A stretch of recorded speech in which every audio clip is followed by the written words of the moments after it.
Hi, I'm Sandy Stevens with 7K Roping, and if you're watching this video, it means that you've either purchased a Something Steel roping sled or you're looking at possibly purchasing one. I'm going to show you in this video how easy it is to put one of our sleds together. As far as assembly, it takes a few simple tools, a crescent wrench, a hammer, and a couple sockets, and you're good to go. Alright, so this first step, we're going to put the wheel on the front tow bar. And in order to do that, we'll need the axle bolt, the large nut, and the two spacers. As far as tools, you'll need a couple crescent wrenches, or in this case, I have a socket that'll fit on the nut, and it's a 1 1/8 inch socket.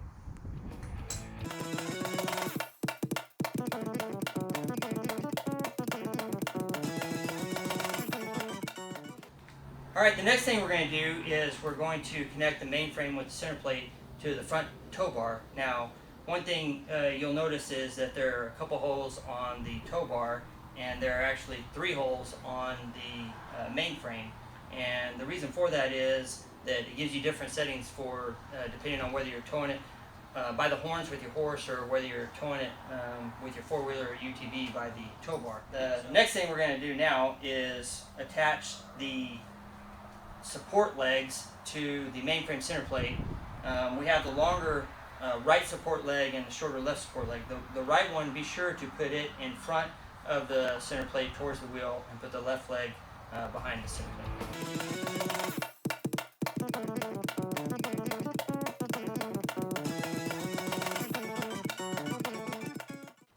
Alright, you may have noticed as I was attaching the support legs to the center plate that I didn't tighten any of the nuts and bolts, and you should wait until the very end after all the bolts are inserted before you tighten any of them. In order to tighten the center bolt, you'll need a 3/4 inch socket if you're using a socket set, and the other bolts take a 9/16 socket.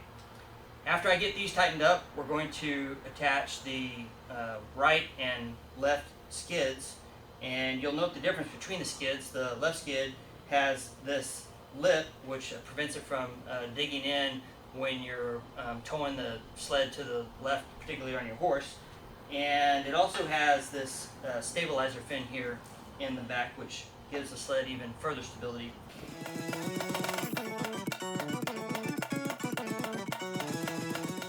Alright, the next thing we're going to do is we're going to insert the rear backbone section into the mainframe.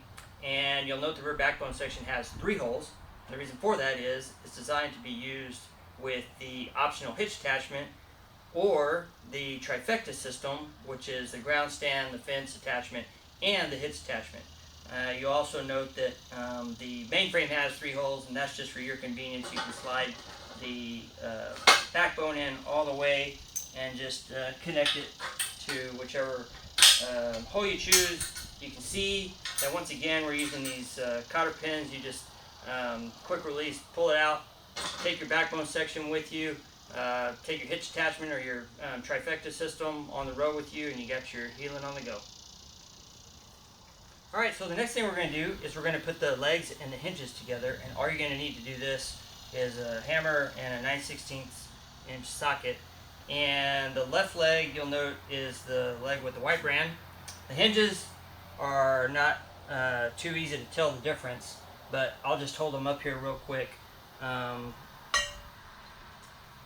This is the left hinge and this is the right hinge, and I've gone ahead and hammered the carriage bolts into the right leg here, not because they don't fit, but that's what you want to do in order to get them to have traction so you can tighten the nuts. We'll obviously use carriage bolts because they're smooth on the outside and won't damage your rope when you rope them. So when you insert the hinge, note that the solid piece of the hub goes in the hole at the top of the leg, and the loop for the bungee cord will be at the back of the leg, and that's how you can tell the difference between the left and the right hinge. Alright, now that we have the legs and the hinges put together, we're going to go ahead and put the hip assembly together. We're going to put the hips on the backbone, and you'll note that the backbone has 3 holes and the hips have 6 holes plus the slotted groove here.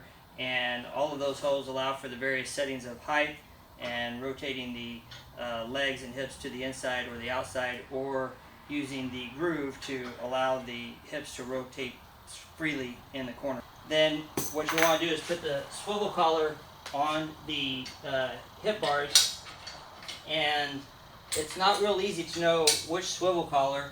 These are the swivel collars right here. It's not real easy to know which is the left and the right swivel collar.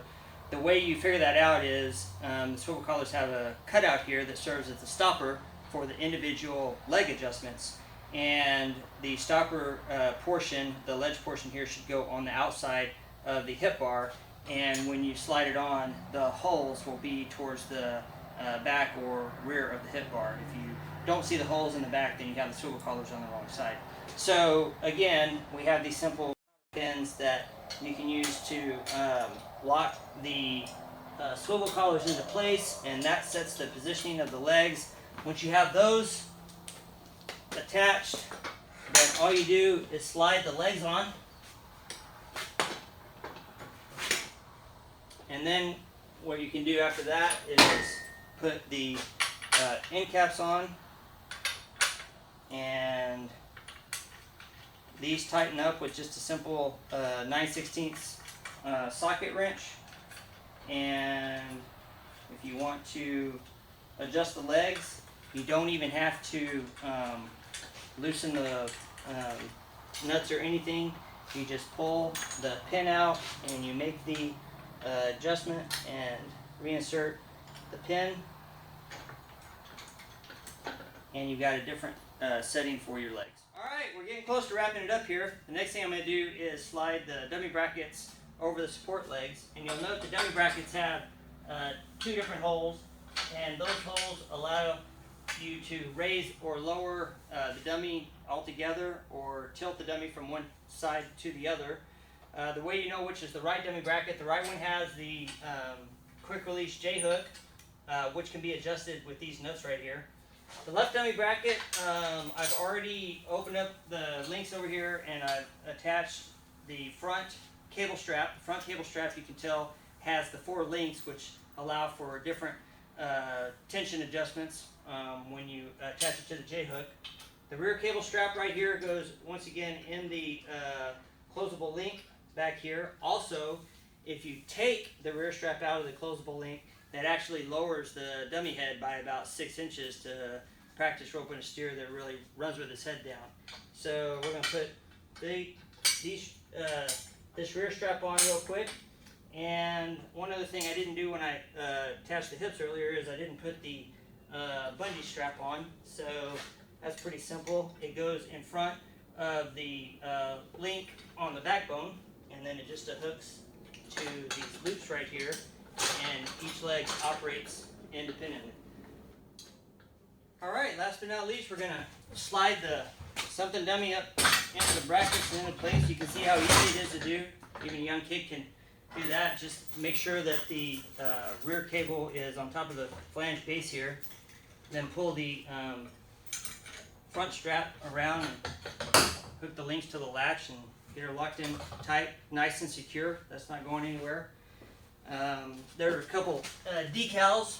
We'd appreciate it if you slap those on the sled somewhere, either on the brackets or on the support legs. Now you just got to figure out, which tow mechanism you want to use. You'll find your bad handle bungee in your packet along with your O-ring. I'm going to point out that the bungee is designed to be attached to the closed link and never used with the open face quick release hook. That is only for the brass ring, and the brass ring should not be used with the closed hook, as it's not rated to be pulled back on. So we appreciate you watching this video. If you have any trouble or questions about putting your Something sled together, please give us a shout.